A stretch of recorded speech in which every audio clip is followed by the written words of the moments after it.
नमस्कार मेरे प्यारे साथियों, स्वागत है आप सभी का हमारे इस यूट्यूब चैनल पाइन इंस्टीट्यूट में। तो चलिए आज का टॉपिक पढ़ते हैं, रॉक यानी चट्टान।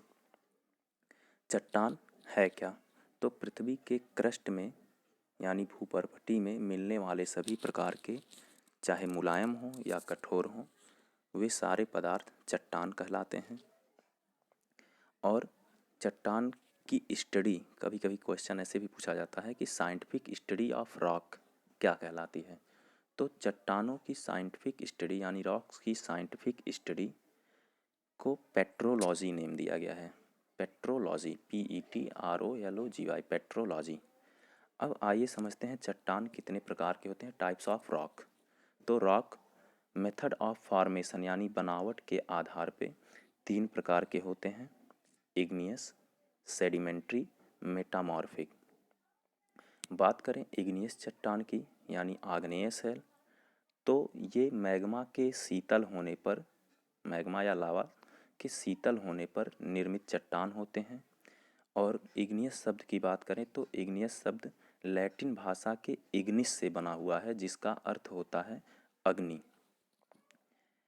इसी तरह से सेडिमेंट्री रॉक की बात करें तो सेडिमेंट्री, जिनको हिंदी में अवसादी शैल भी कहते हैं, ये अवसाद यानी जो नदियों या समुद्रों के द्वारा लाई गई मिट्टी वगैरह होती है, उसी को अवसाद कहते हैं। तो ये अवसादों या जीवाशेषों यानी फॉसिल्स के जमाव से निर्मित चट्टानें होती हैं। और सेडिमेंट्री रॉक, ये जो शब्द आया है, ये लैटिन वर्ड है सेडिमेंटम, जिसका अर्थ होता है सेटल डाउन यानी व्यवस्थित होना। तो उससे बना हुआ है सेडिमेंट्री रॉक। और अब बात करते हैं, हमारा तीसरा टाइप जो है वो है मेटामॉर्फिक रॉक। इनको रूपांतरित या कायांतरित शैल भी कहते हैं। और इनका निर्माण अत्यधिक दाब और अत्यधिक ताप यानी एक्सट्रीम हीट एंड प्रेशर के कारण होता है। और मेटामॉर्फिक रॉक आग्नेय या अवसादी शैलों का ही रूपांतरण है। आप इसको ऐसे भी याद रख सकते हैं कि इसका नाम ही रूपांतरण या रूपांतरित शैल या कायांतरित शैल होता है। तो यानी काया बदलने के बाद या रूप बदलने के बाद ही मेटामॉर्फिक बन जाती हैं। यानी दोनों प्रकार की चट्टानें, चाहे इग्नियस हो चाहे सेडिमेंट्री हो, जब इनकी काया में परिवर्तन हो जाता है, इनके रूप में परिवर्तन हो जाता है, तो मेटामॉर्फिक होती हैं। लेकिन हाँ, यहाँ एक चीज़ ध्यान रखने वाली बात है कि ये दाब और ताप यानी एक्सट्रीम हीट एंड प्रेशर के कारण ऐसा होता है। अब अगर अगले प्रकार की बात करें उत्पत्ति के आधार पे, तो उत्पत्ति के आधार पर आग्नेय शैलों का वर्गीकरण जो किया गया है वो 2 तरह से किया गया है। जब ये गर्म तप्त लावा या मैग्मा जब ये पृथ्वी से बाहर आता है तो बाहर जब वो निकल के जमा हो जाता है तो उसको बोलते हैं एक्सट्रूसिव, एक्सट्रूसिव यानी बाह्य निर्मित आग्नेय शैल। और एक आपका होता है इंट्रूसिव इग्नियस रॉक यानी अंतः निर्मित आग्नेय शैल।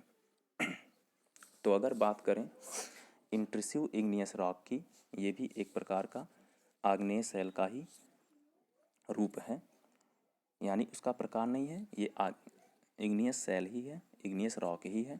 तो इसमें इंट्रूसिव इग्नियस रॉक होता है, यानी एक तो जब मैग्मा बाहर आ गया तो वो बाहर आकर के जम जाता है, तो उससे जो है इग्नियस रॉक वो हो गया। अब इग्नियस रॉक बाहर भी आता है और कुछ भाग उसका अंदर भी रह जाता है, जिसको इंट्रूसिव रॉक बोलते हैं।